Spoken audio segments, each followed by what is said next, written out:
Alright, so we got here a HP Z240 workstation. This is one of my favorite workstations. They're usually very well built and top quality components. So today I'm going to actually replace the SSD with another one.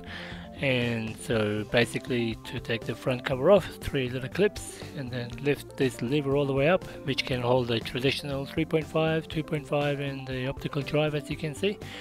I do recommend disconnecting the cables and wiring to make your job easier, but I'm going to just leave them as is. So use a very strong big screwdriver to remove the clips on either side, and helps you lift up the expansion drive bay.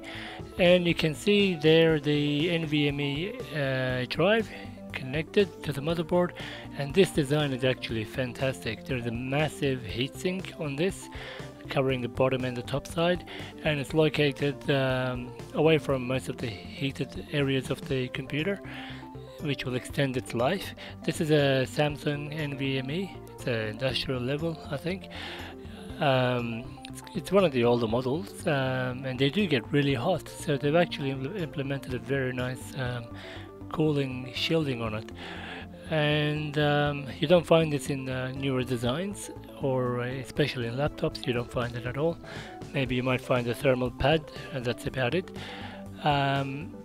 Some machines like the Razer laptops, they have a copper plate over the SSD. So some manufacturers do understand that heat is a big issue for these SSDs, and so this one will definitely last a long time. So simply there's 2 heat sinks on either side, one on the bottom, one on the top, and to install a new one you just reverse the process.